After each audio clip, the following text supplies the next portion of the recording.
Donald Trump. What is it that he did last night that restored your confidence in him? You were highly offended by what he said on that tape over the weekend.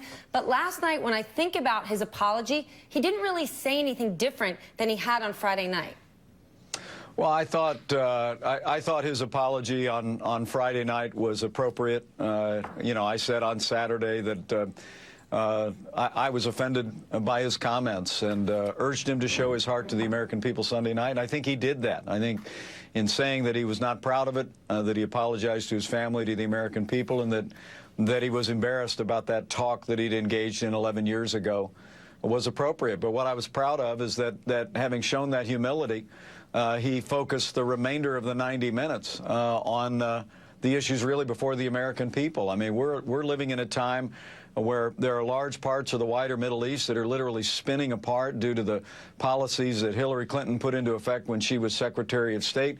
We've got people across this country struggling in this economy, struggling to make ends meet, going more than a decade without any real increase in income. And the American people saw last night not just a choice between two candidates, but really a choice between two futures. And Donald Trump laid that out, and I'm just proud to be standing with him and look forward to being on the campaign trail today. Sir, before we get to those politics, though, you have said you're a Christian, a conservative, and a Republican.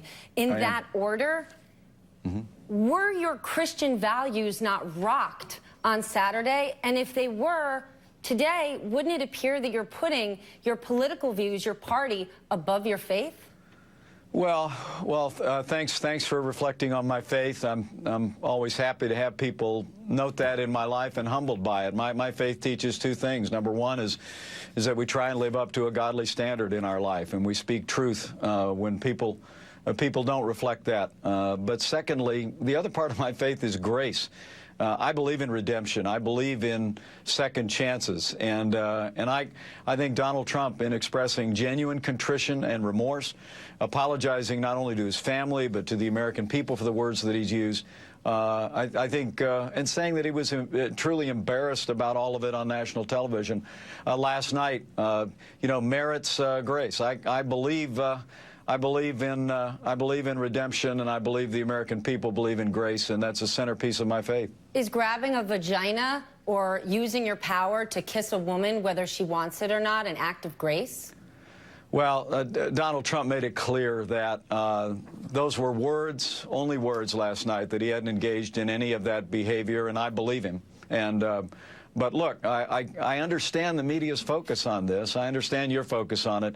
I'm just telling you, I'm headed to North Carolina this morning. I was in Rhode Island on Saturday night. This is just not where the American people are focused. I mean, there's a lot of people anxious about the rise of terrorism in the world, literally a foreign policy that's emboldened our enemies and abandoned our friends.